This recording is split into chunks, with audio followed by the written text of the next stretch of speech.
My name is Taufik Ismail. At this moment, I became the committee of the event. So thank to you, each and every one of you, for being here with us today.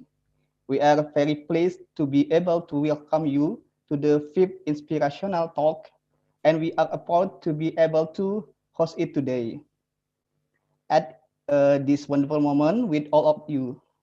Before we get started, I would like I would like to express my sincere appreciation to all of the team committee that helped us to make this event. And last, I convey many thanks to all participants today. So uh, we please I give the Gia as the moderator to commence the event. Gia, the time is yours. Thank you very much, Mr. Taufik. Well, Assalamualaikum warahmatullahi wabarakatuh.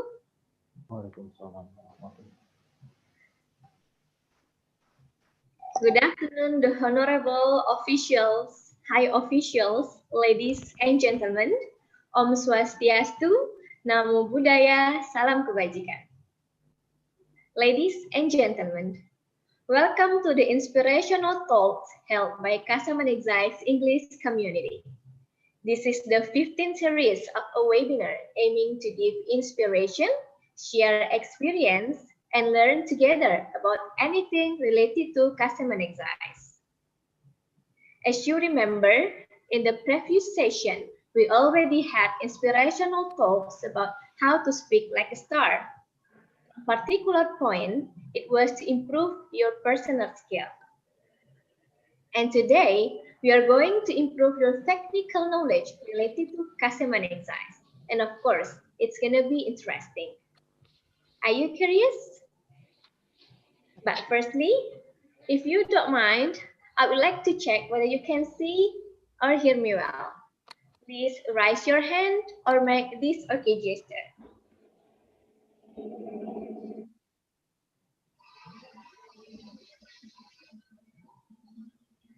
Thank you very much. Ladies and gentlemen, as you might be aware that on the 1st of October 2020, we just commemorate the 74th of Indonesia Customs Day.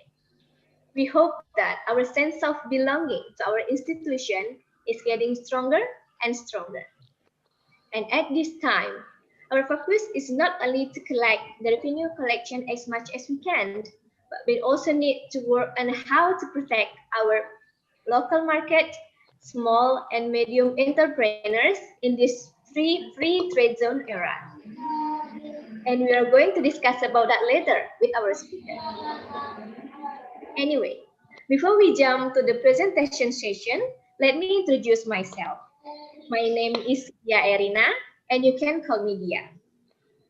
Since the 1st of July 2020, I'm currently working as the member relations staff in the vice chair of it is under Multilateral Cooperation 2 section, Directorate of International Customs and Public Affairs. And of course, it is such an honor for me to be the moderator for today. And I would like to thank our CCEC President, Ms. Tunjung Sri Rahayu, our event organizer for today's webinar, Mr. Taufik and Mr. Didit, and other CCEC committees for arranging this webinar. Thank you for your good hard work. And especially to all participants here, thank you for taking time out of the day to attend these inspirational talks. We know that all of you had your own working schedule, but surprisingly, there are almost 19 participants here coming to this session. Thank you very much. And we are pleased to inform you that among us here, we already had the head of Kasamanegzais Section 1, Primary, Kasamanegzais Service Type C, Soekarno-Hatta, Mr. Widya Aryadi, as the speaker for today's session. Let's greet our speaker first. Good afternoon, Mr. Widya. Hello, good afternoon. Nice How to do see you you do, all. sir? Fine, thank you. Very well. And you? Yeah, I'm fine, thank you. Thank you for your time. Are you ready to roast this stage today, sir? Hopefully. Thank you very much. Thank you. Thank you, sir. Well, ladies and gentlemen, our topic for today is non-tariff measures and introduction. Maybe some of you have already aware or into that topic, or you just have no idea what non-tariff measure is. Let me give you some brief information. Based on my very quick reading, NTM are policing measures other than ordinary custom tariffs that can be potentially have an economic effect on international or prices or both. At a particular point, NTM aims to protect the local entrepreneurs or local markets by creating quota restriction or Indonesia national standard, for instance. Is that true? I'm not sure. Let's ask Mr. Widya later. Before I hand the mic over to our speaker today, I have several items to cover about this sharing session. First, today's webinar is broadcasted live on Zoom and also on YouTube. And second, if you have any question during the presentation, just type your question into the link tree or in the chat box. If there is something pop up in your mind, don't hesitate to press raise hand button. And last but not least, don't be afraid to make mistake here because the goal of this learning process is to encourage the custom officials to be proficient in English by learn together. So without any further ado, I'd like to kick things off by reading the curriculum vitae of our speaker. Please, host, would you mind to share the curriculum vitae of Mr. Widya?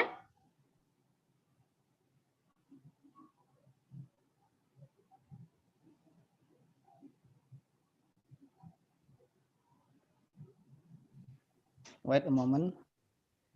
Thank you.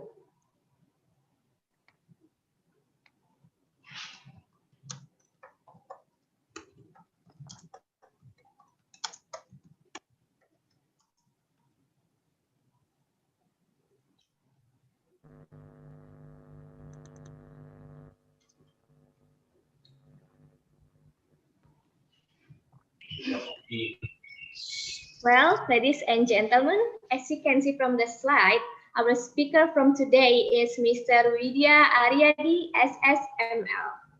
He was born on Banyumas, 9th of May 1973, and right now he is currently the head of Custom and Excise Section 1, Primary Custom and Excise Service Office Type C, Soekarno-Hatta. And as you can see from the history of Mr. Widya Aryadi, Mr. Widya Aryadi graduated from Gajah Mada University, Bachelor of Arts in French Language and Literature. And after that, Mr. Widya pursued his master's degree majoring comparative study of politics and administration in Asia, or CSPA, at Graduate School of Law, Kyushu University, Japan, with the title as Master of Law. This is really a great milestone of Mr. Widya. Thank you very much. Please give a round of virtual applause to our great speaker.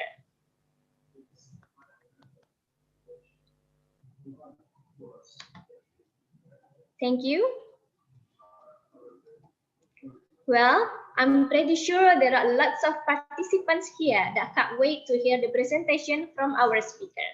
Please join me in welcoming Mr. Widya Aryadi, Head of Custom and Excise Section 1, Primary Custom and Excise Service Type C, Soekarno-Hatta. Mr. Widya, the virtual floor is yours. Okay, thank you. Can you all hear my voice clearly? Yes, it's clear. Okay, thank you. Assalamualaikum warahmatullahi wabarakatuh. Waalaikumsalam. Warahmatullahi wabarakatuh. Waalaikumsalam warahmatullahi wabarakatuh. Thank you very much, Mbak Gia, for the introduction. Appreciate it very much, and thank you very much for the correction of my current position and current title, as I haven't updated my curriculum vitae. Good afternoon to all colleagues, seniors, and I think I see some of my guru here. I have Mr. Arkiansa, Pak Benny, Oh no. Pak Kiagus, etc., Pak Diki. Yeah.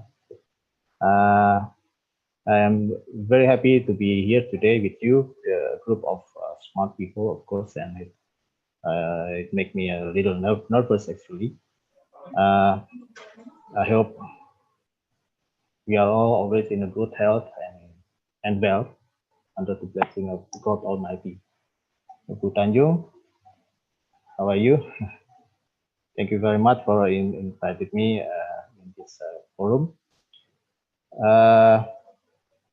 Today I would like to share a little knowledge or just story maybe concerning one important part of trade policy theory, which is called non-tariff measures. Maybe I said it's just a little because if we speak about NTM cover a wide and multidisciplinary area. Or in my version, maybe we can discuss it either in policy level and technical level. Honestly, I don't have a academic background in economy, so I really expect your comments, inputs, and critics from any point of view, economic or political or even social politics. And please feel free to do that. It will be very beneficial for us. And that's my first disclaimer. The second one, it has been very long time for me not to following the development of trade policy for the international trade. So, and I don't have enough time to prepare my materials. So maybe I will display not very updated data on my presentations.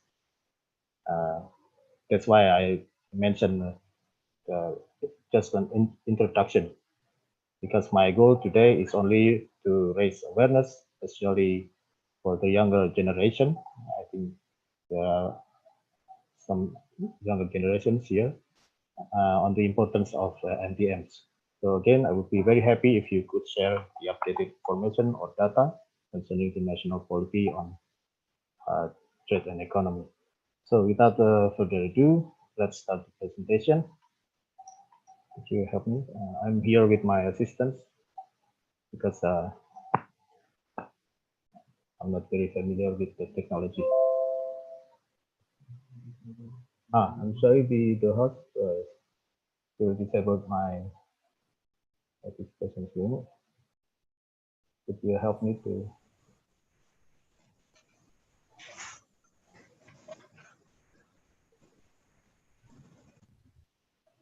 Okay.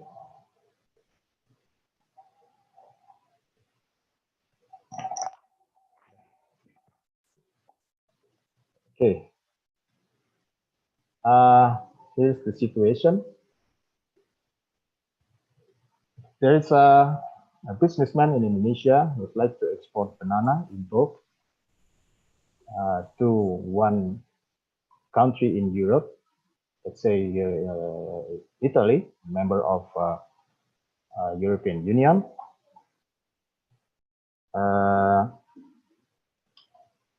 And the government of Indonesia gave them very good support, such as the financial support for facilitation, so that he can export the bananas smoothly to Italy.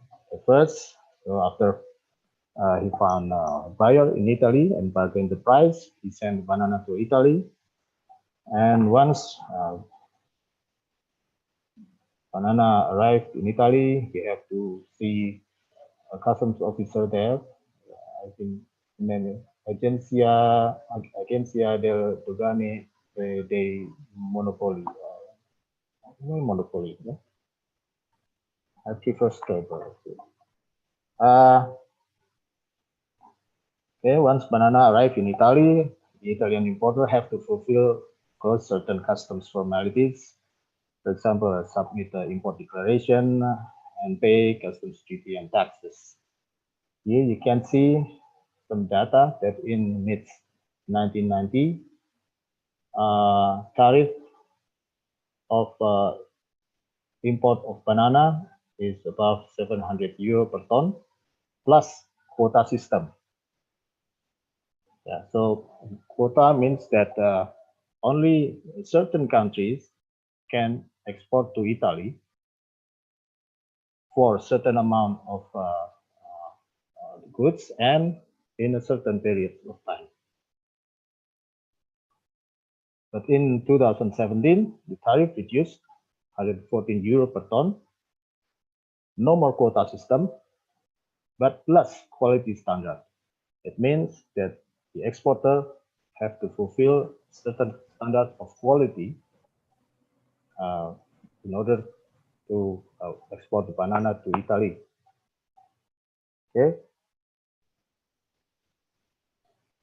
Even the tariff now is lower, but there is another cost that have to spend by the exporter to improve the production to meet the quality standard. Back to the quota system. Some countries, when applying the quota system, might require the exporter to submit the certificate of origin. And it means that the exporter, the producer have to improve their products to meet certain rules of origin. In this case, non-preferential rules of origin. Again, that means cost and time that have to be spent by the importer. The exporter. And also in the importer side, also they have to provide the certificate of origin.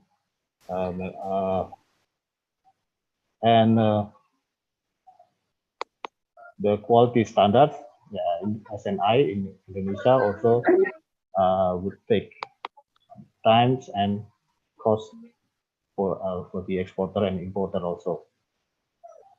Okay, is that enough? Is that all? No. Remember, I mentioned before that the government provide the exporter with financial assistance. Let's say here export subsidy.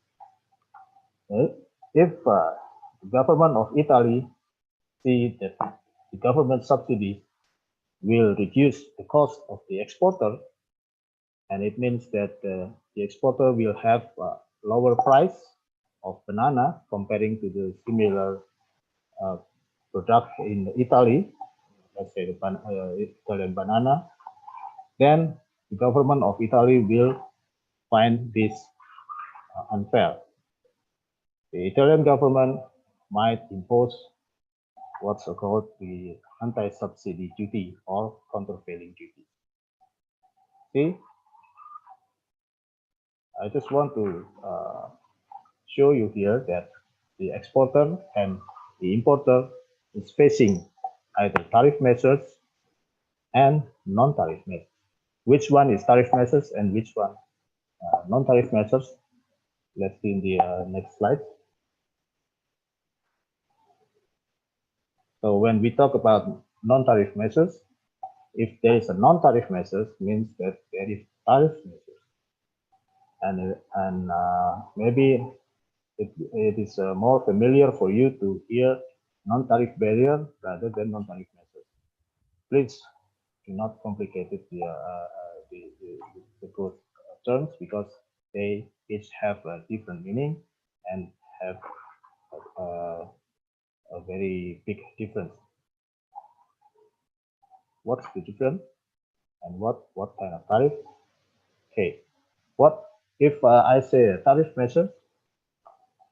What do you think the tariff refers to?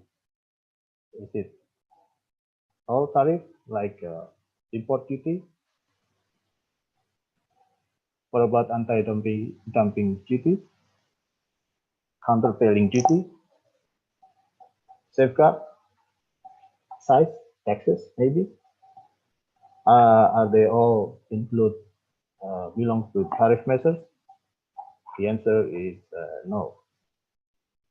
When we talk about tariff measures, it means that it only concern import duty. The anti-dumping, the countervailing duty, safeguard, excise taxes fall under the non-tariff measures. What is non-tariff measures? As I mentioned before by Dia, that non-tariff measures are policy measures other than ordinary customs tariff. So other than customs tariff, it will fall under the non-tariff measures. Okay?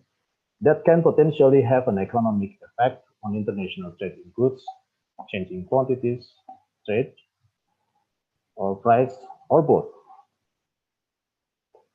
That is a definition made by the UNCTAD, the United Nations Conference on Trade and Development.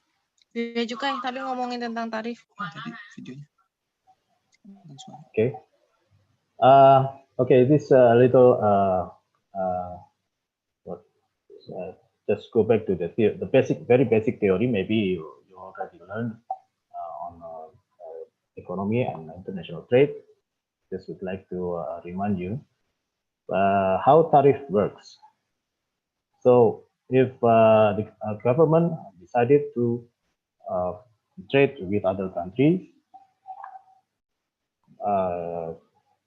at least there are three objectives. First is the supply of goods that they cannot produce in local industry. Secondly is to gain more state revenues from customs duty and taxes, and to diversify the products in domestic market. What happened next is when they start to buy products from overseas, from import, they realize that import goods are more preferable for local consumer. So maybe because the local consumer now have choices on the type or the price. Maybe the import goods price are lower than the local products. Now the import goods flood the local market. The impact is no one will buy the local products, and business, industry, workers start to lose their income. How the government address this issue? The easiest way is by making the import goods more expensive, which is to impose a higher customs tariff. But government must be careful because tariff must be applied in the most effective way, for it might cause multiple impacts. It could trigger retaliation from the trading partner. It could hinder innovation and quality enhancement of the local products. And the consumer have no choice of quality products, and the price of local products is increasing. And not to be discounted, the high customs tariff, the import duty, will also create black markets. So again, the government needs to consider many aspects before they raise the tariff, the import duties. We don't want the 1912 World Depression happen again, right? Now the non-tariff measures. Okay, now we find that the tariff is no longer effective to protect the national industry and market. As you can see here, sorry again, this is not very updated data. It's around 2015. The first, you can see the bubbles there. The bubbles represents the country, and the bigger bubble means bigger PDB. And the position shows the average tariff rate applies.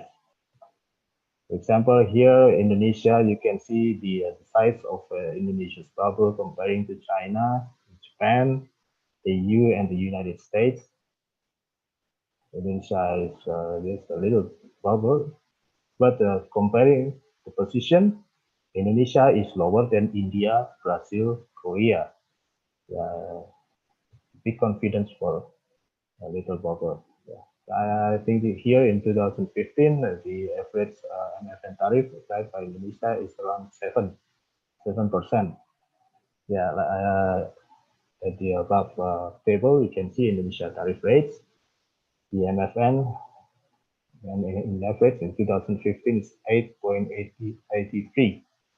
But according to our internal research, we find that the applied tariff rate in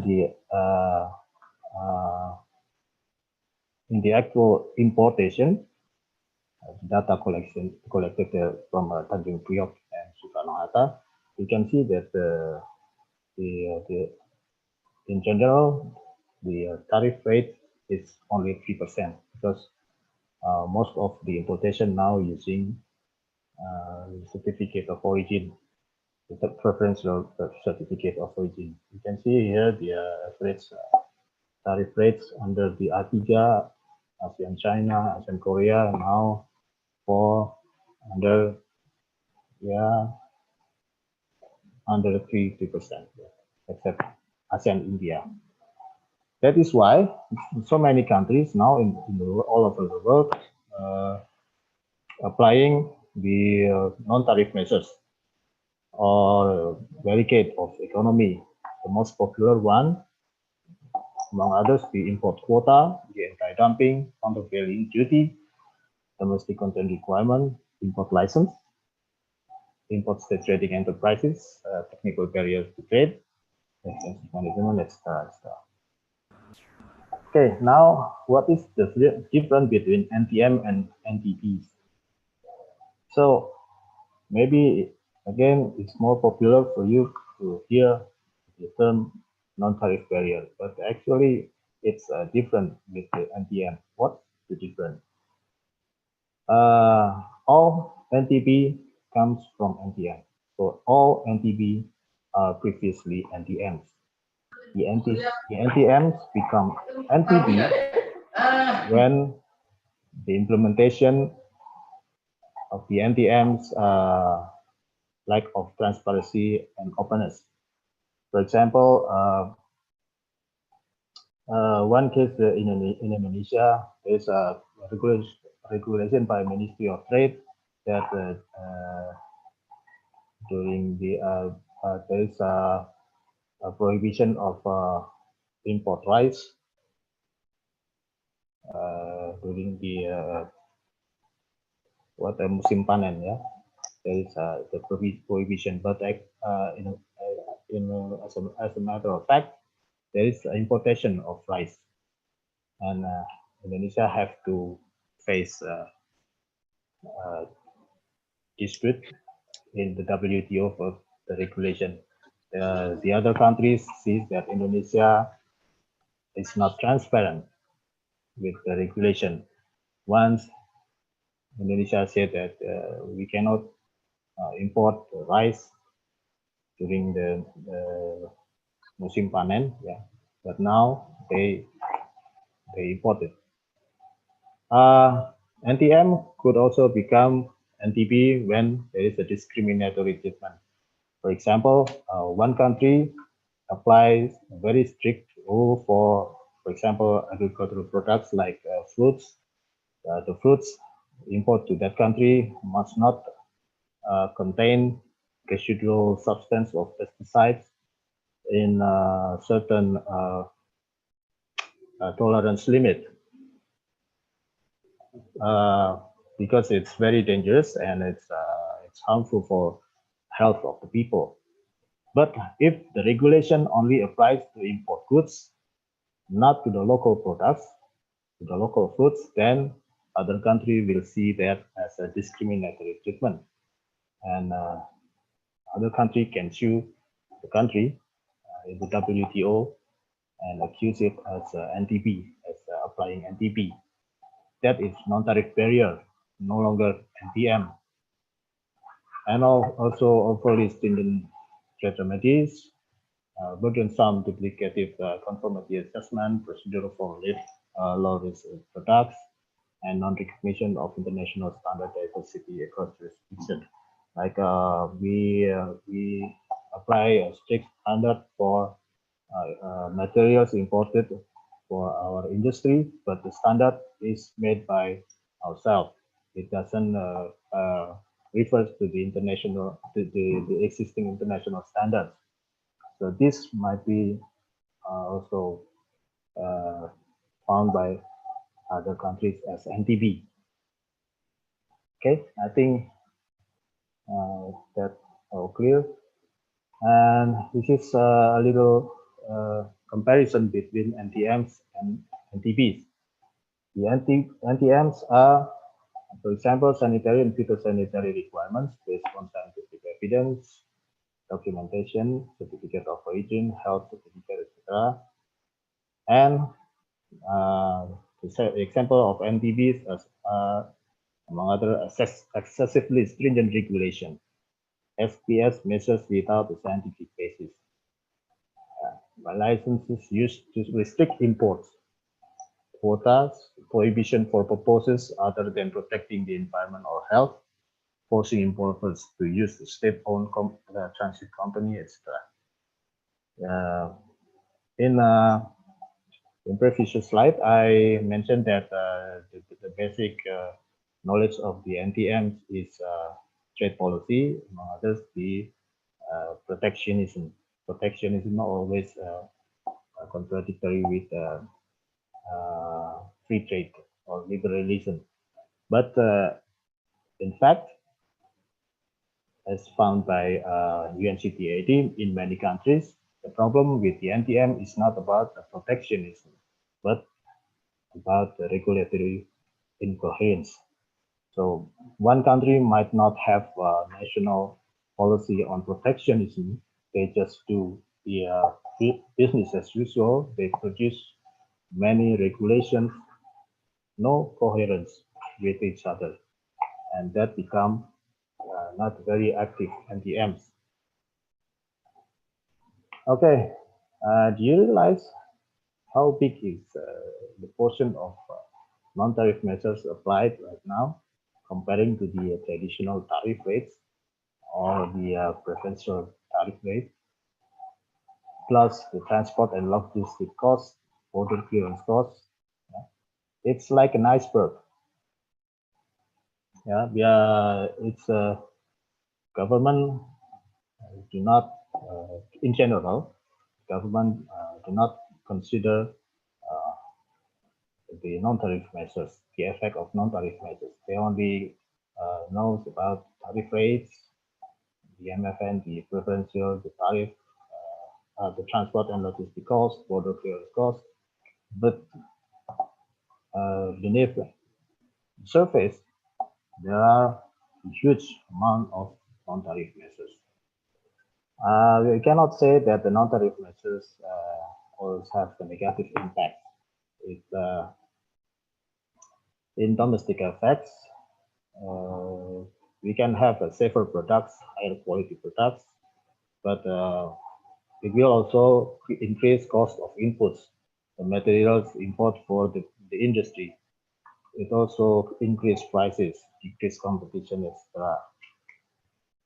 And trade effects, of course, affect international prices, distort the trade flows, reduce opportunity for income generation.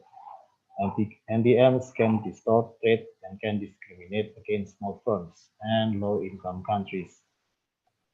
So actually, there are still a positive effect of the NDMs, which mainly to protect local industry, local market, and also for the sake of people's health and security. But if there are too many non-tariff measures, it will also distort trade and it will be more cost to be spent by the traders. That is why the UNCTAD have an initiative to classify the non-tariff measures, because before we don't know what kind of regulation that would hinder the economy, the trade, the smooth flow of goods across border, and how the tariff measures, the regulation will give an impact on the business sectors, the trade.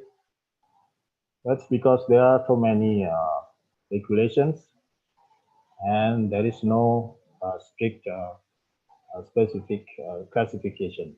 So the UNCTAD, together with FAO, IMF, ITC, OECD, UNIDO, World Bank, WTO, developed a non-tariff measures classification. The harder work, of course, is to collect data, because they have to collect as many as possible the regulations from countries all over the world, and try to classify it. So here's the classification, the result now. We have classification of non-tariff measures, which is in majority divided into two categories: imports and export. From imports, under the imports category, there are also two subcategories: is technical measures and non-technical measures. The technical measures comprise sanitary and phytosanitary measures, or SPS, the technical barrier to trade, TBT, and pre-shipment inspection and other formalities, PSI. So it is easy to remember: PSI, FPS, TBT, and PSI. The code is A, B, and C. Under the non-technical measures, there are D to O, and for export only one category, because they haven't worked very much to see the regulation on export. Okay, we will see one by one. I can just give you a very brief explanation. The sanitary and phytosanitary measures, example, you can read by yourself. That is requiring animal and animal products to come from disease-free areas, etc. Basically, the SPS, the sanitary phytosanitary measures, is intended to protect human life, animal life, plant, environment, and also the country from big risk that could risk the life of human, animal, and environment. While technical barriers to trade, it's almost similar, but the difference is that the TBT protects human, animal, plants, environment from the harmful substances that risk the health. It's almost similar. Usually, it would take 1 or 2 days in the training course or workshop just to learn about the difference between TBT and SPS. And then there will be a lot of exercises. The most challenging one is try to find the SPS and TBT measures on regulation. I once participated in one workshop in ASEAN on the tariff measures, non-tariff measures. Okay, this is the illustration of what I have explained earlier. The difference between SPS and TBTs are from the risk. The subject is the same: human life, animal life, plant life, or country. The risk is very big that threat the life of human, animal, plant, country, then it will fall under the SPS. Otherwise, if it's only harmful for health, for example, then it will become only TBT. Pre-shipment inspection, the category C, There is a pre-shipment inspection, direct consignment requirement. So the direct consignment on the FTA, the rules of origin also will fall under this category. Requirement to pass through specified port of customs, import monitoring, surveillance requirements, etc. Okay, this is the D. Contingent trade protective measures, anti-dumping, countervailing duties, safeguard, agricultural specific safeguard. The non-automatic licensing, quotas, prohibition, quantity control measure, other than for SPS reasons. This is what is popularly known as import license, the LARTAS. Almost all LARTAS fall under this category. Yeah, the import license can be required for economic reasons, for non-economic reasons, for non-economic, including political, the religious, etc. And then quota, prohibition other than SPS TBT reason, etc. Tariff rate quota also fall under this classification. F, price control measure. Yeah, we can find here excise. Excise tax is fall under category F. Yeah, and then there's another taxes, additional duties, customs surcharge, etc. Financial measures, advance payment requirement, multiple exchange rate, regulation, etc. Measures affecting competition, and category I, trade-related investment measures. P, export measures. Okay. And the other chapters that are not actively collected for the time being by UNCTAD are J, K, L, M, N, and O. Rules of origin also considered as NTM. That's why it's very hard to negotiate, and it should be very careful to formulate. Okay, this is very important. The data collected for classification of NTMs must be official measures. That is a requirement enacted within a legal text or regulation issued officially by a country, by a government. What about survey data? We can collect complaints for exporter that he has a trouble to export to one country, but this complaint, the survey data, we cannot use as data to classify the NTMs. Or in other words, maybe if we would like to issue one country for some measures, unwritten measures, but it is experienced by our exporter, we cannot sue the problem to WTO because there is no government officials, no written regulation. And voluntary, for example, private standard or international standard. For example, the Japanese industry applied a very high standard for the materials of iron and metals that they would like to use in their industry, and not all countries in the world could meet the standards, but it's a standard made by the industry, not government. There is no government measures, no government regulation concerning that. Again, we cannot question this problem to WTO. And other thing is procedural obstacles like administrative burdens, information transparency issues, inconsistent or discriminatory behavior of official, time constraint, payment, infrastructure charges, and others could not be classified as NTMs.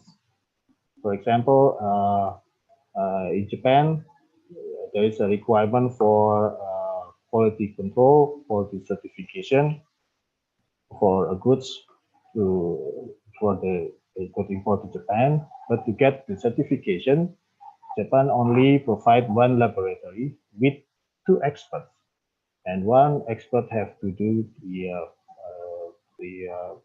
experiment, the observation before they issue the certification.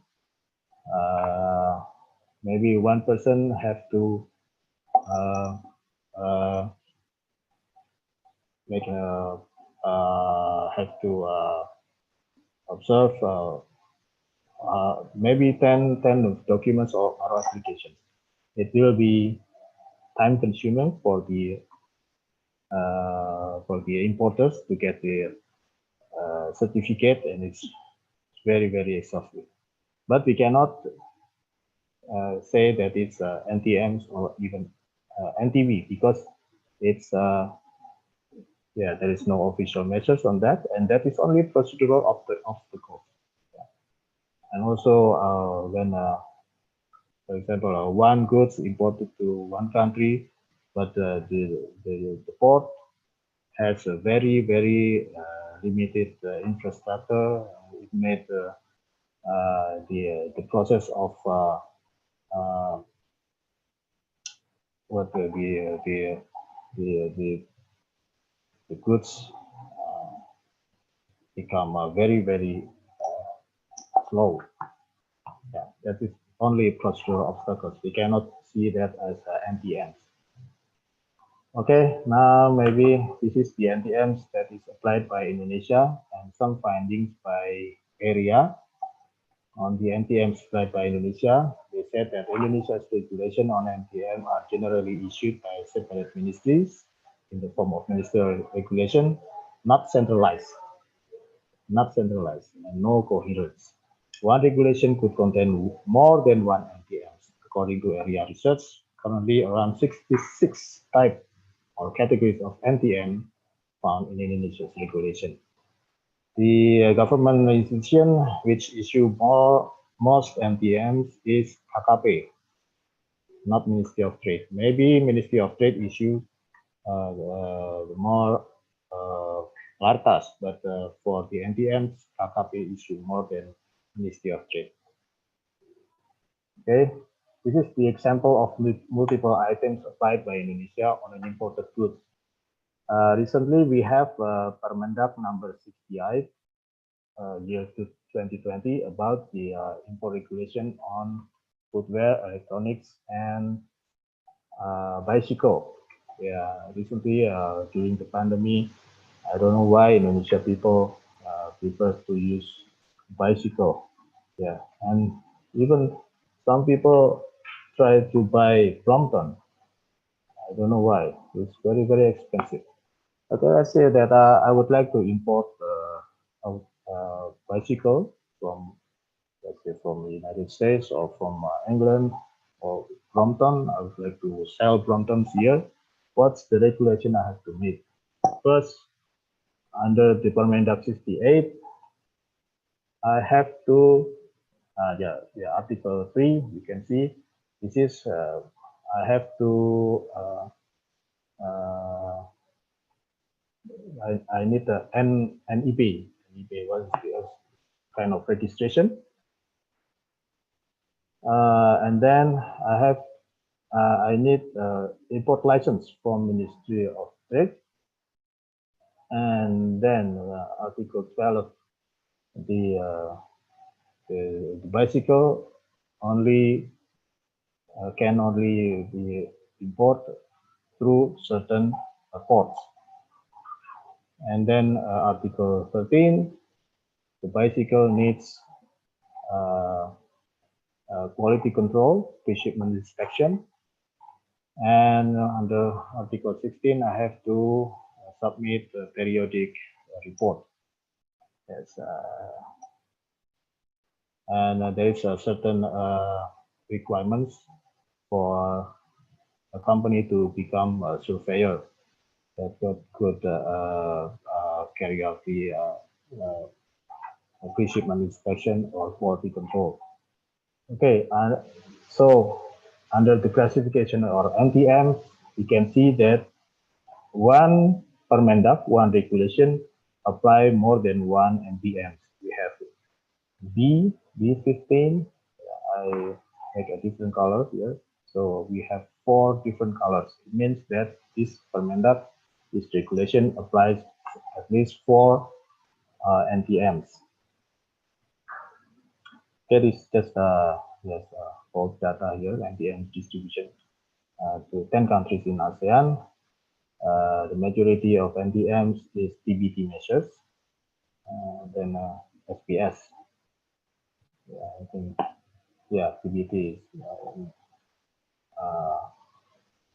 the most NTM issued by country. Okay, now I think this is the final recommendation. In order to encourage its competitiveness, Indonesia should establish comprehensive NTMs that would be accepted by national commitment, accepted as national commitment, and then establish national committee regarding NTMs. That is interagency committee.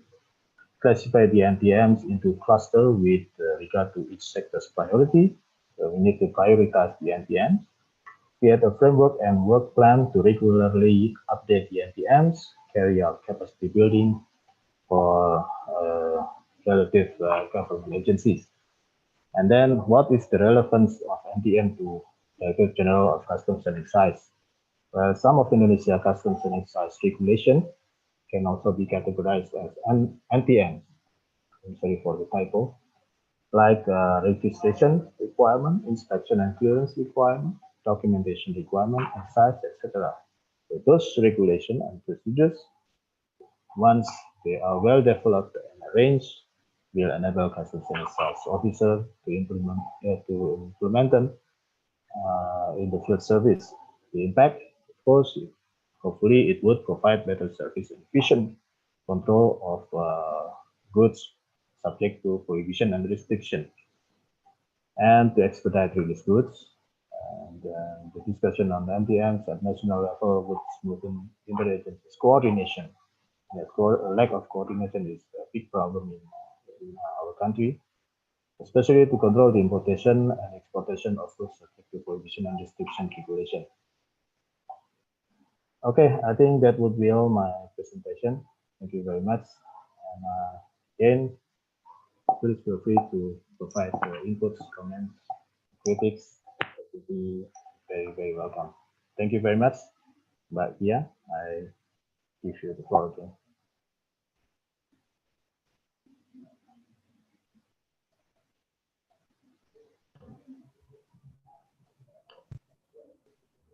Well, thank you very much to Mr. Vidya for giving us such very informative explanation.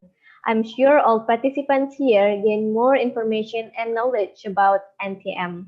Please give big virtual applause to our great speaker. Thank you very much. Ladies and gentlemen, please fill the attendance list as you can see from the chat box. Don't forget to fill the attendance list before leave this session. Well, ladies and gentlemen, now we are moving on to the discussion session. Let me inform you to the rule of the group discussion. All the participants here will be divided in a group that consists of 4 until 5 people. And the host will put you all in the breakout room after this. Each group might choose one topic that will be displayed later on. And the topic will be available also in the breakout room after this. And you might talk anything about the specific topic related to NTM given within the groups in 15 minutes. So remember, the time for the discussion is 15 minutes.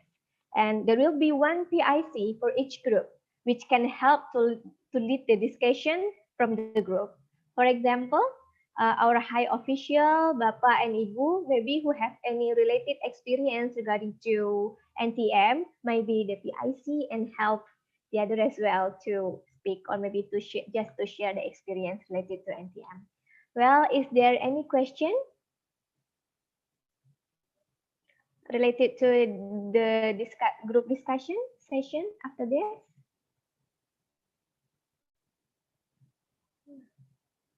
Oh yeah, remember, Please take this time as a chance to improve your critical thinking and speaking skill. Be confident, just speak. Don't be afraid to make mistakes. If there is no question, please host might help me to put the participants into the breakout room. Sure, Gia. Thank you.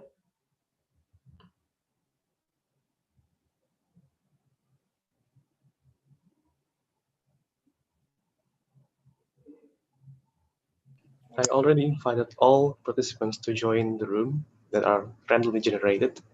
Please to join. Thank you.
Siap Mbak, mohon maaf, mohon izin.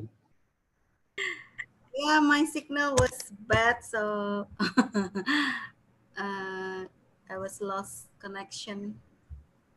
Yeah, how was the discussion in the group? Technically, it is difficult to Why? implement the method, the new method. Yeah, did it? Yeah. I think the idea is great. I mean, like, yeah, Yeah. you can encourage people to talk, but in the Yes. end, the execution was a little bit a little bit It's a difficult. little bit premature. So. Yeah, because this is the first time and a lot. Yes, always. Yeah, a Yeah, lot about this Zoom meeting. but this is actually a good idea, Miss Tunjung. This is a really great idea, I think. Yeah. So, did you talk anything? I talk about recent life recent life development with my colleagues instead of discussing about the topics of the discussion. At least you speak, yeah. Yes, that's the goal, right? That's the goal. Great, yes, to break the ice. Yep. Okay, so I was waiting for the topics. I mean, for the theme. What is it? For the theme to be distributed in the chat box, but there's none. Really? I thought I already chat them. And I joined every room one by one. Yeah, it couldn't be seen in the chat box. I see. I'm sorry. I saw the announcement from Didit, but the timing was a little bit too short. So when I read it, it's only like 30 seconds, and then when I want to put some notes, it's already gone. So hey, wait a minute. How do we talk and discuss on these teams if you don't know something like that? Oh. Sorry, I didn't know it was only broadcasted for 30 seconds. Sorry. Yeah, it was a little bit too short, but maybe in the future you can like repeat once or twice, something like that. Sure. Will be noted. Mr. Gali, reveal your video, Mr. Gali. I'm on my leave right now, so if you see me, I'll be very embarrassed. I'm using kaos kutang and then sarung. Yeah, you. Okay, then Don't say anything. Stop. We'll stop. Okay. Okay, it's better to close, I think. Yeah. I do think so. Moderator, please, moderator. Okay. Okay, thank you. Thank you. Well, ladies and gentlemen, welcome again to the main room. And how was the discussion? I hope everyone got fun. Did you learn something?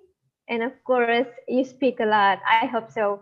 But firstly, we do apologize because maybe the discussion didn't run smoothly due to some technical problem. We do apologize because actually this is the new method used by CEEC to improve the speaking of all participants here. So hopefully it will be improved for the next meeting. But thank you very much for your kind participation. Now we come to the presentation and Q&A session from the participants. So in this session, each group maybe might be the volunteer and they can share the thought, some thought or just question or just opinion about the topic that they have been discussed in the breakout room before. So is there any groups that wants to be the volunteer just to discuss, or maybe you can ask a question directly to Mr. Vidya as well? Is there any?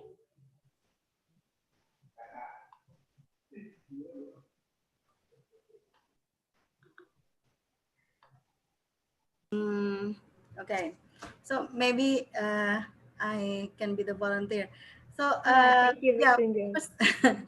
firstly in my group, we were waiting for the topics to, to be distributed, but there was none. So we just talk about. I remember I asked Sally about her uh, study experience, and after that my signal was lost. So yeah, I went out. And then I come back to the main room after everyone got to the main room. Okay, so probably this is my question, Pak Widya, that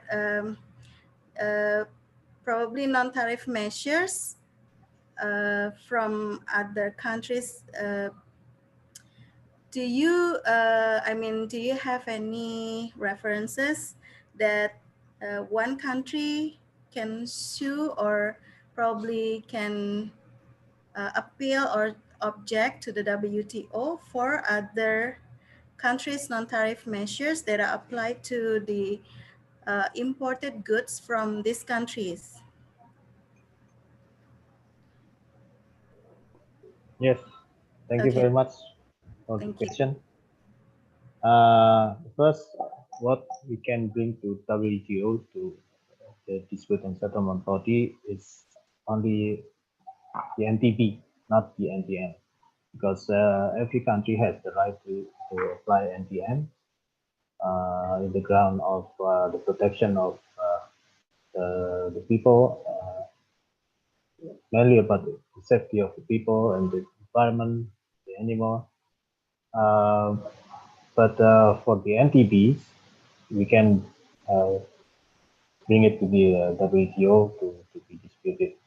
For example, from Indonesian side, we once sued the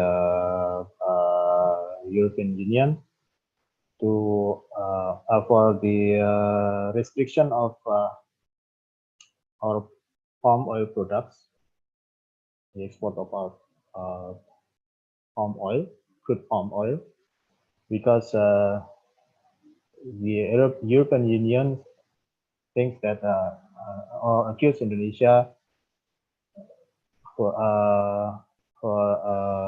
destroyed the forest, because the palm oil production needs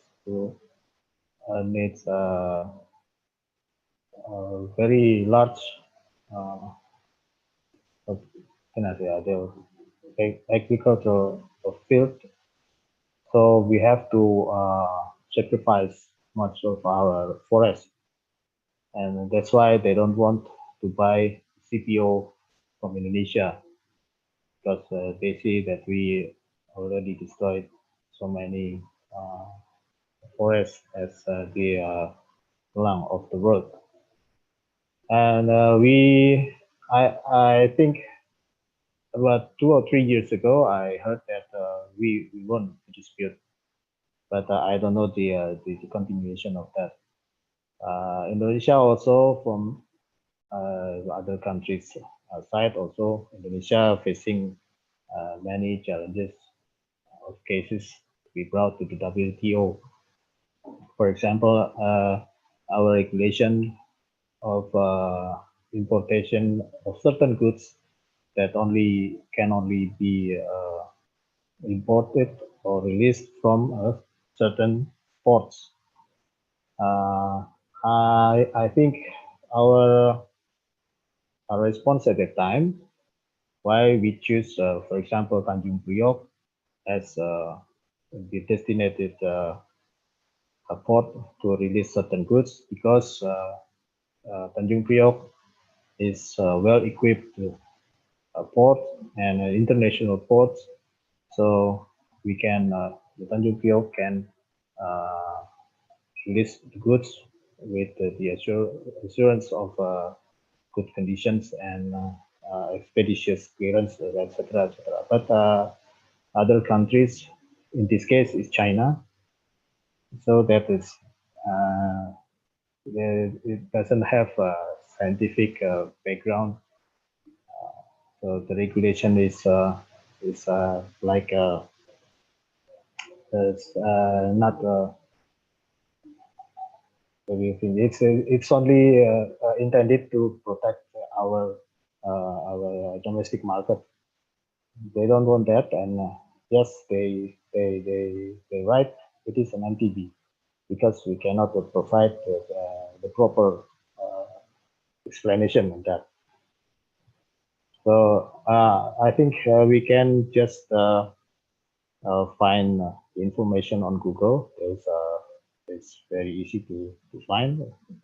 It's from WTO website. Also, you can follow the dispute settlements cases from various countries.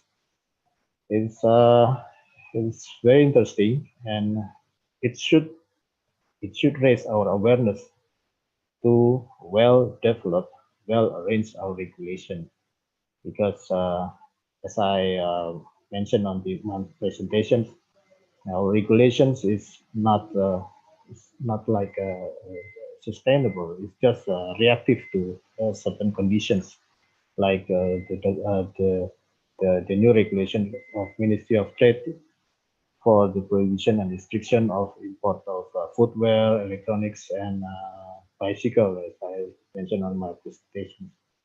Now people are very confused because before I can import bicycle as many as I can. Now there is a new regulation, and it's not an easy regulation. There are a number of requirements that I have to fulfill, and we as customs officer have to answer that. Yeah, you know very well that, because we are the one who work in the front line, and we have to explain the regulation that we did not make. Yeah, we can just say that that is the regulation of Ministry of Trade. You can go to the Ministry of Trade, but that's not the good response from us. And our leader also asked us to well communicate to our clients. Just if we cannot give them a good solution, then it is us who have to go to Ministry of Trade, not them.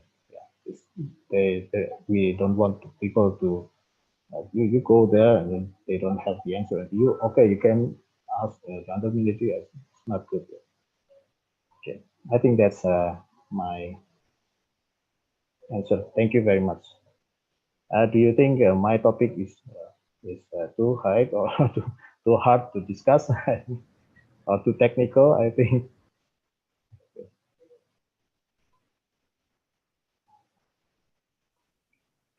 Thank you, Mr. Widya, for the explanation. Is there any question, Ms. Tunjung, or it's enough?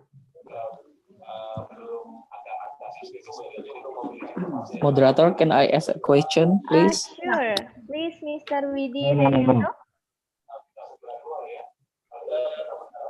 Hello, good afternoon, Pak Widya. Long time no see. Yeah, hello, Mas Widi. Okay. So I want to ask about maybe a little bit flashback to your presentation. So if I can conclude, I don't know if my argument is right or wrong. If I can conclude, NTB or non-tariff barrier is NTM that break the limit of the some of the condition like discrimination and some of condition like you said in your presentation.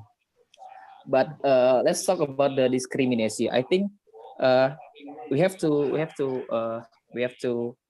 make sure that every nation in the world has their own interest about how to protect their country to the attack of the threat from the other country or the peer country around them. And my question is how we can or how can WTO maybe define that the policy, the government policy is fulfill the condition of the discrimination. I think like maybe the discrimination we can make it, we can make a discussable term about how we can define discrimination, or how can the country protect their nation about their related to their interest into their nation. Thank you, Mr. Pak Widya.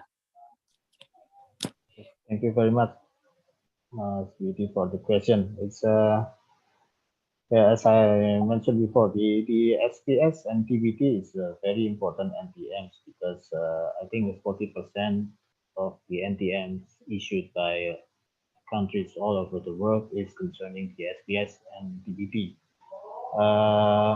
It is I hear the azan. So it is more, what can I say? It's easier to a country to make to set up NTMs on the ground of the protection of the health or the security or the safety of the people. Like for example, Australia, I think they have hundreds of 140 NTMs concerning the SPS or TBT. There is a good case from Indonesia who tried to sue China because China reject the exportation of, I don't know in English what's manggis, buah manggis. What's in English? I don't know. Yeah. Once our manggis is rejected by China because China said that our manggis contain bacteria in a certain amounts that exceed the tolerance limit. We accuse China for imposing NTB, but then we found that China also apply that measures to their local products. So there is a certain tolerance limit need to be fulfilled by the fruits of China, the local fruits. So in this case, WTO said that this is not discriminatory because China apply not only for import fruits but also to their local fruits. So this is why we have to very careful in suing other countries for the measures, and we have to know how they really implement the measures. As you said that NTM become NTBs among others because the discriminatory practice or implementation. So in general, the WTO will call the both sides from the country that should the importing country, and they will hear from the both sides, and they will learn whether or not the measures have academic scientific background, the proper reasons for safety of people, animal, and the environment. If they cannot find the proper explanation, not enough explanation, so they will find that this is the NTB and it must be stopped. So the country who bring the problem to this, the WTO will win the case. Did I answer your question, Mas Widi? So if I can say that some of the parameter maybe that the nation used to define NTB is like safety, security, health, and maybe environment factor, something like that, sir? Yes, if that is the NTM under the classification or under the category of SPS and NTB. So the reason is clear that the SPS and TBT is for protecting the safety of human, animal, and environment. But if for other case of NTMs, we have to learn about the other reasons. Not so safety of people, animal, environment is not the only reason for NTMs, but it depends on the category of the NTM. For SPS and TBT, yes, it should be for the sake of people, animal, and environment safety. Thank you, Pak Widya. Thank you, Pak Widi. Yes, thank you very much for the question. Any other question? I think some participants have disappeared. Yes, some of the participants are disappeared. Yeah. Yes, Pak Gatot. Pak Gatot, would you like to say something or have a question, Pak? Oh, yeah. Yeah. Probably I just make not a significant comment, I guess, but probably Indonesia actually has the potential and should have should be able to maximize the FTA that Indonesia has been signed. If we see the Vietnam, at least if I may compare to the Vietnam, how they can to maximizing the FTA that's been signed. Since Vietnam and Indonesia have at least a similar condition, such as the number of FTA, at least the demographics issue. Indonesia probably even younger than the Vietnam has. Indonesia demography rate is about 28, and the minimum wages is lower than the Vietnam as well. But what I should inform the Vietnam condition first, because the situation here or the issue we have been talking about here is about the free trade agreement, if I'm not mistaken. So correct me if I'm wrong. So the problem in Indonesia in FTA issue is I think about the utilization. In one side, utilization of the FTA probably sacrifice the duty revenue at one side, but I think it could be,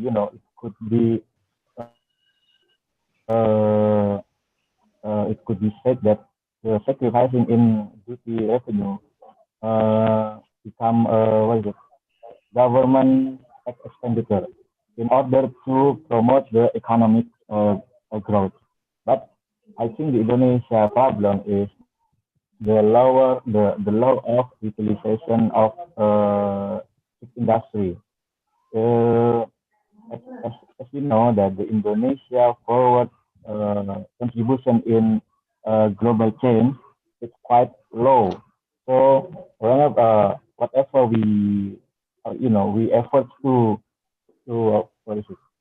have such a great FTA or extend the FTA into the other countries like Europe or even US.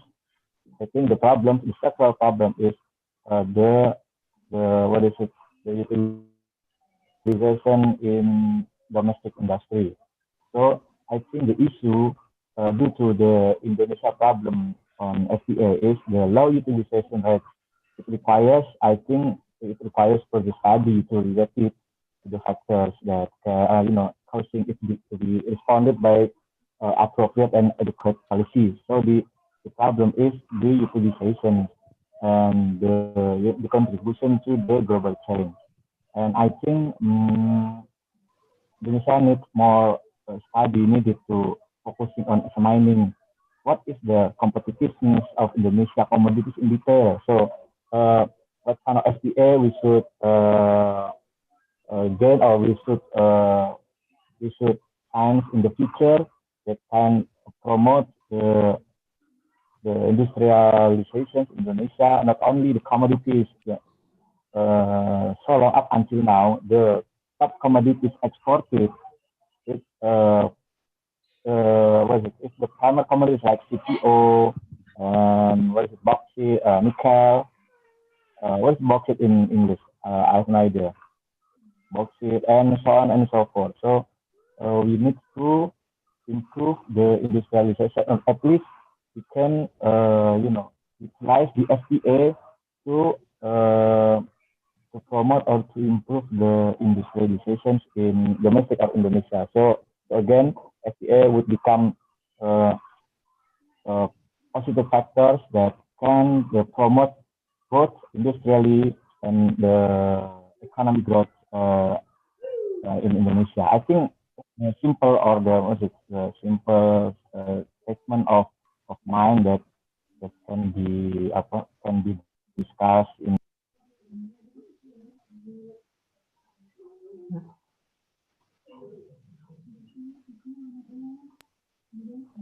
Halo Pak Gatot. Ya. Okay.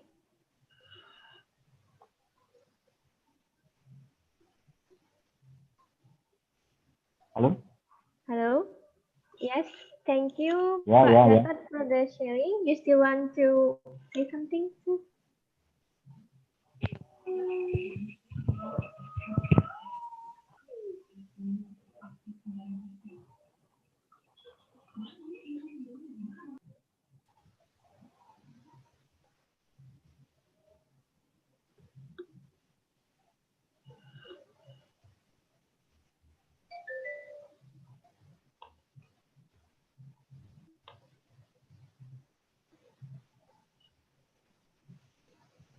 Halo, Pak Gatot. Are you still there? Yeah. Yeah, you may continue. I think I'm done. You have done. Okay, thank you very much, Mr. Gatot, for the comments and sharing. Maybe Mr. Widya would like to say something. Yes, terima kasih. Thank you very much, Pak Gatot, for the comments. Of course, it's very important inputs from Pak Gatot. Actually, I'm not specifically talking about FTA right now, but yes, there is a link between the FTA and the NTMs. FTA is previously intended to the elimination of tariff barriers, but now almost all FTA are talking about the elimination of non-tariff barriers also. So yes, I agree with you that about the competitiveness and the readiness and the utilization of FTA and the improvement of our industry. In principle, what we don't have right now, if I may say, correct me if I'm wrong, but Indonesia doesn't have a big design, the grand design of development of economy and industry. We used to have Pelita, pembangunan 5 tahun Repelita during the Soeharto era, but at the end of the Pelita, I think there is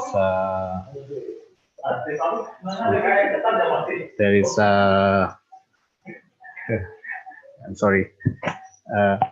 I think our objective of the Pelita have disruption because of some corruption cases or something during the Suharto era.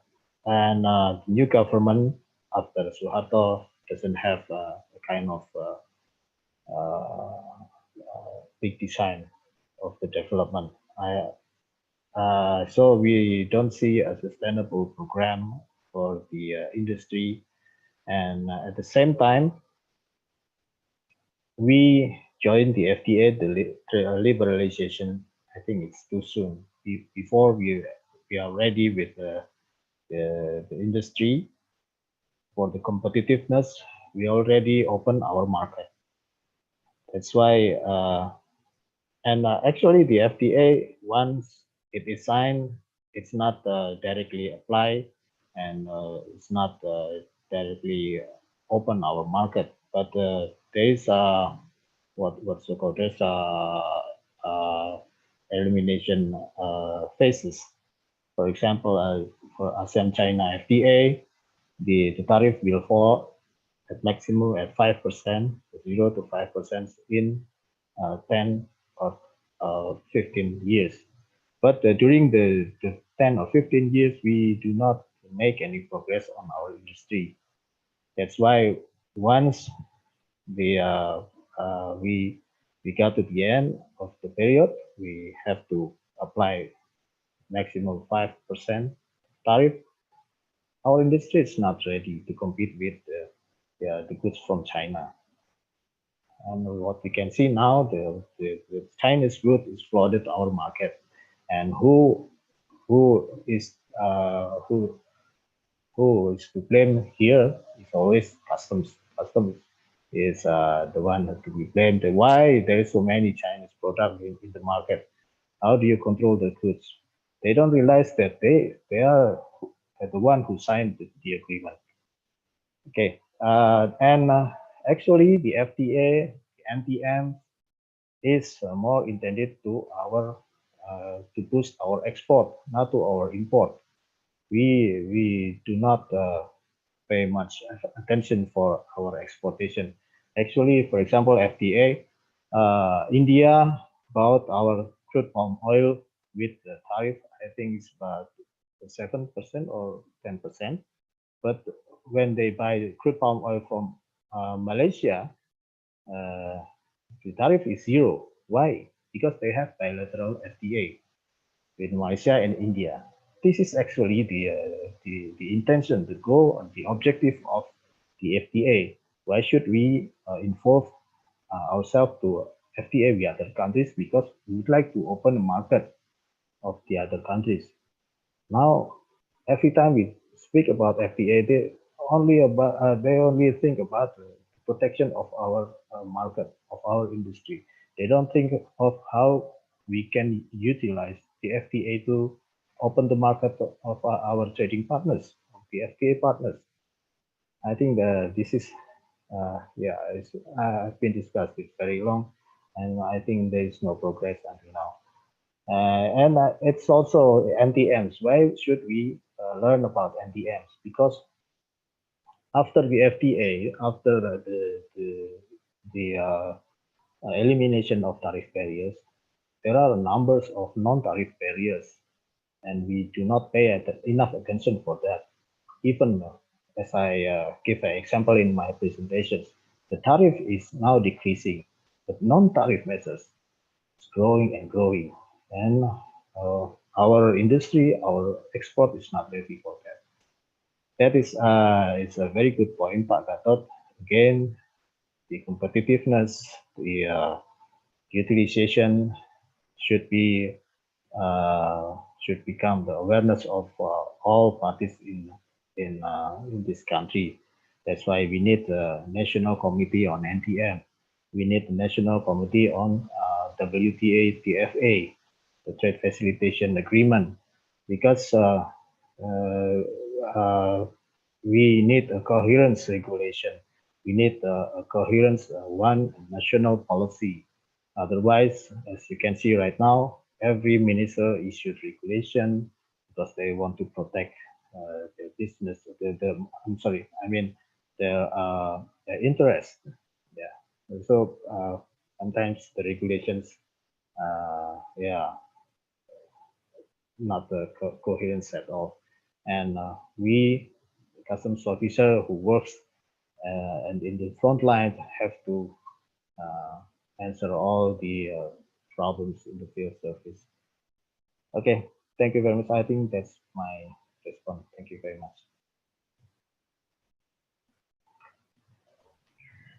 Thank you very much, Mr. Vidya, for the explanation. As here, Mr. Gatot says sorry about the poor connection, and he also put the message. The low utilization rate requires further study related to the factors and be responded by appropriate and adequate policies. Indonesia should focus on examining the competitiveness of Indonesian commodities in detail, the causes and the potential factors. Information on competitiveness is important in determining Indonesia's position and bargaining power in trade negotiation at international forum. Okay, I think it's from Mr. Gatot. Well, ladies and gentlemen, is there any question or comments or thought?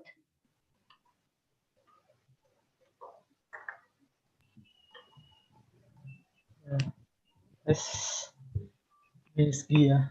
Yes, please, Mr. Ki Agus Nurzaman. Okay, thank you. Mr. Vidya, thank you for the presentation and sharing. I just want to know if you have the reference or your opinion about how to convert NTB or NTM to the tariff. I mean, if let's say the SNE is about 5% or 6%, so we can calculate the relationship between the trade gap beside the tariff. I mean, if the NTB high, so the trade gap or under invoicing or other negative was high.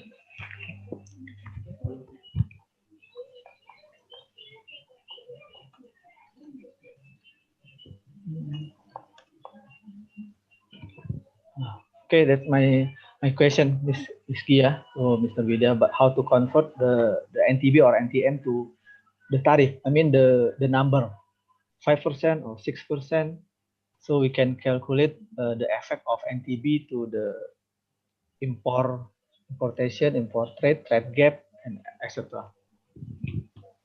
Okay, thank you, Mr. Ki Agus. Please, Mr. Vidya. Thank you very much, Ki Agus, for the question. It's a simple question, but it requires a very complicated answer. I cannot provide you a very exact answer, but if I go back to the theory that I mentioned on my presentation now, and recommended by the WTO, we are supposed to reduce the tariff barriers. If possible, we suggested to eliminate the tariff barriers. That's why the room for making tariff measures is now become limited. We are, as I mentioned on my presentation, we need to very careful set up the tariff measures, because tariff could trigger retaliation from other countries, and also hinder the innovation and quality enhancement of the local products. Consumers have no choice of quality products, etc., etc. And it's also created a black market. We cannot have much opportunities to develop our tariff right now, because all countries all over the world, as recommended by WTO, is now trying to eliminate the tariff barriers. And the second reason is that because the NTM is not so obvious. Many countries make so many programs that sounds very environment friendly. It's health friend. It sounds like it supports the improvement of the healthcare of the nation, but actually there is economic interest behind that. That is why they always disguise their interest behind the NTMs. If the one country formulate smart, and they call it the smart NTM. If we can formulate the smart NTM, then we can protect our interests at the same time that we also urge other member countries to apply the NTM. Maybe I can. I forgot. I think I have some example here, but the developed countries, most of the NTMs of the developed countries now is categorized under SPS and TBT. But actually, they impose that because of they would like to protect their interests. That's why now many countries interest more in using the NTMs rather than tariff measures. I think that's my answer. And beside that, maybe it's the tariff team. Like we have one member here, Mas Widi. I think is the member of the tariff team. They are the one who formulate the tariff, and I think it's very hard work there, and it's so many things to be considered. We can also see the experience of the excise team when once they would like to propose the new excise tariff. There should be so many research, so many considerations, so many meetings, so many interests should be here together before we release a new excise tariff.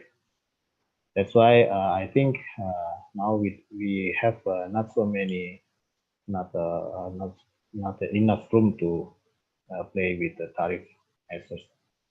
But thank you very much for your thinking. Thank you very much, Pak Agus. Okay, here comes. Thank you very much for Mr. Agus for the question, and thank you, Mr. Widya, for the explanation. Well, ladies and gentlemen, due to the limited time, I'd like to apologize that the question from Mr. Ki Agus will be the last question for today's session. If you still have any question, please contact our committee or find us at Instagram at indonesian.ceec. Thank you very much, Mr. Widya, for an amazing information and inspiration. It is such a fruitful sharing session we had. And I hope that everyone can learn and gain something after this session. Thank you very much, Mr. Widya. Thank you very much. Thank you. Before I hand the mic over to Mr. Tunjung, we'd like to have a virtual photo group session with our speaker. If you don't mind, please activate your camera so we can see your beautiful smile.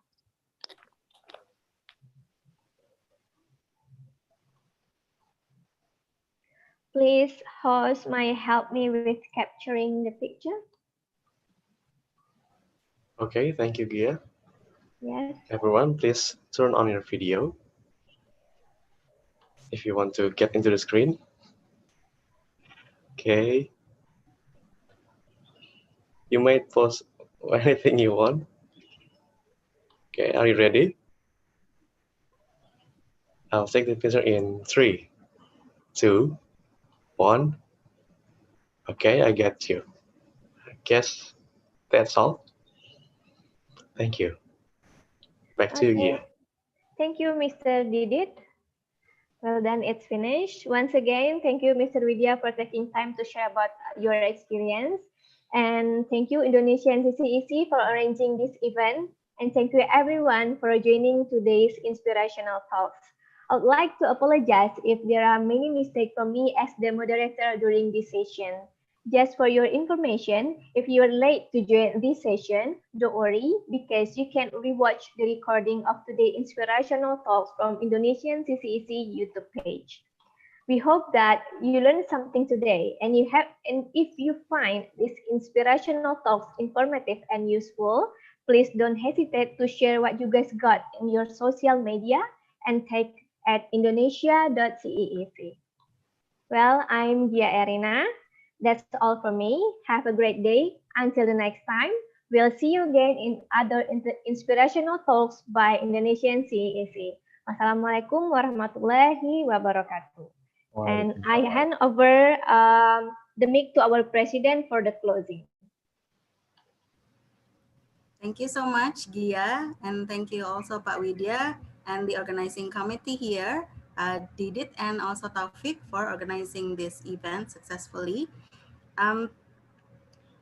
Before ending this session, I guess I'd like to invite one of the participants to share his or her opinion about today's meeting, especially our first conversation or discussion forum today. Okay, is there anyone? Probably Tia or Butiti. Tia, do you have a word? Hello, thank you. Hello, can you hear me? Yes. Thank you, Bu Tunjung. Actually, I don't know what to say about the change of the concept of this event. I was quite surprised when we suddenly divided into groups, and honestly I don't have anything. I don't have any experience regarding this topic, so I was quite hesitant on be involved in the discussion, but I think it's a good start for the participants to practice speaking. But maybe later on we can start with a relative,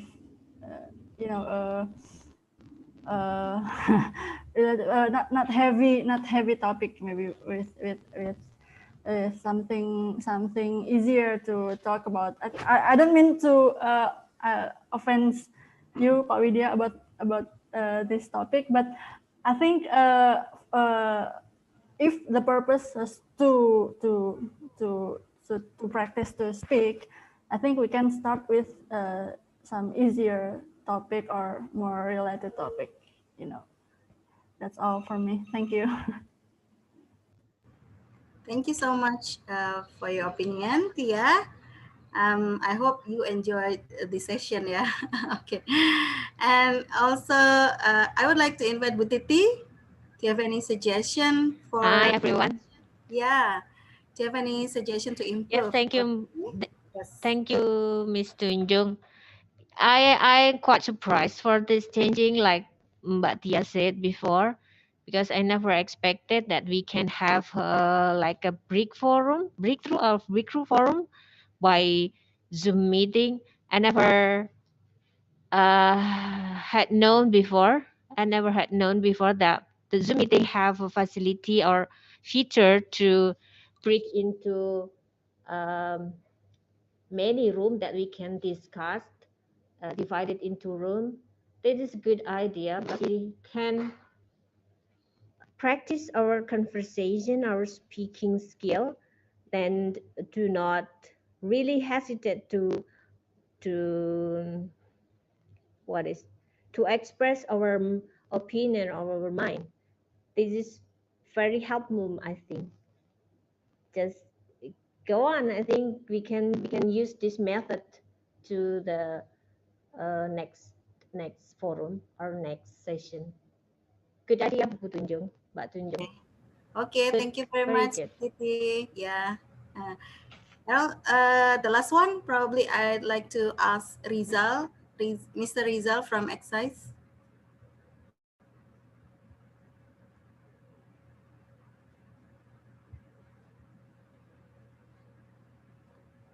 Oh, okay. Yeah. Probably Dewanti. I haven't heard you say something today. Dewanti, do you have any opinion about today's meeting and also your suggestion to improve?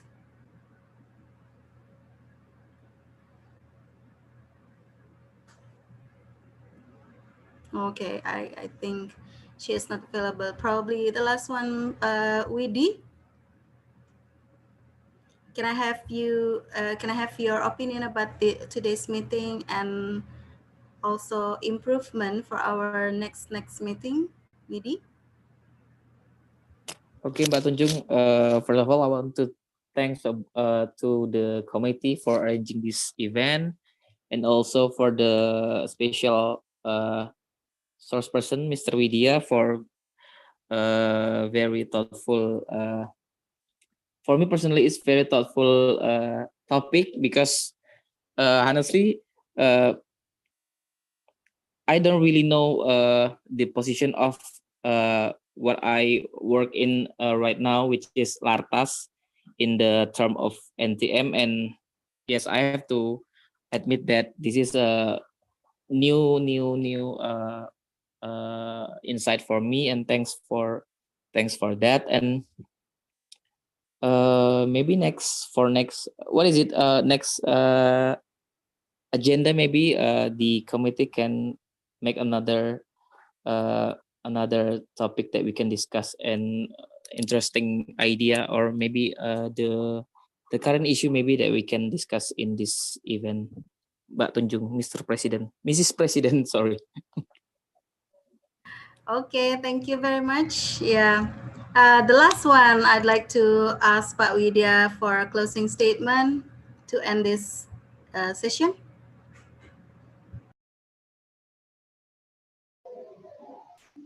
Yes, thank you. Actually, I don't really have a close statement, but I really appreciate.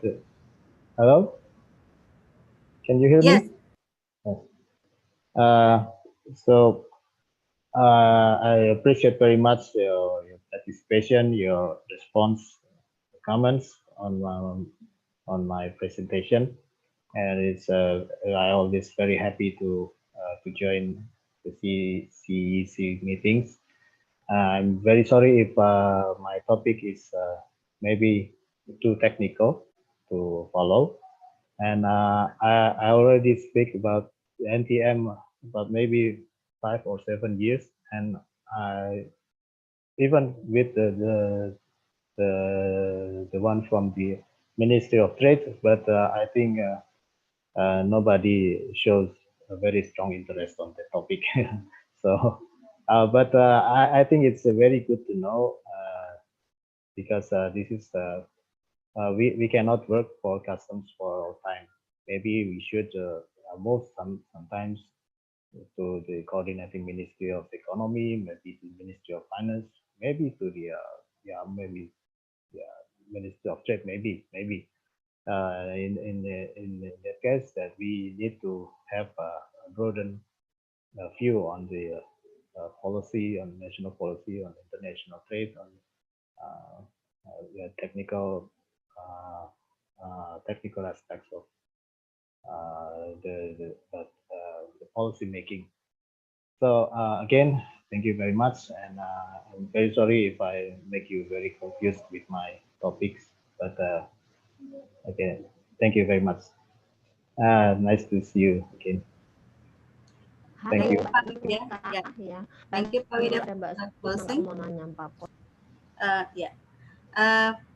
Pak Widya, I guess we are all here to learn. So nothing else. No topic is too heavy to us, because we can be inspired from anything, from everywhere, like from the speaker presentation, from the speaker's experience, and all, and also from the audience or the participants that ask question or give comments. We can inspire by that. Okay, so thank you very much, everyone. the speaker, the moderator, and the organizing committee and the participants who are very active in today's meeting. Although the conversation session successfully cut the participants into half, but next time we will do better. Okay, so thank you very much. Hope to see you again in the next meeting. See you. Bye-bye. Assalamualaikum warahmatullahi wabarakatuh. Waalaikumsalam warahmatullahi Waalaikumsalam warahmatullahi wabarakatuh. Thank you, Mr. Thank Widya. you, thank you, thank you, Pak Tiago. Bye. Thank you. Bye. Bye. Yeah. Thank you, Bapak So, Ibu. thank you very much. Allow me to leave the forum. Yeah, sure. Thank you so much for Thank you. joining, Pak Ki Agus, Pak Widya. Thank Thank you. you. Yeah. Bye.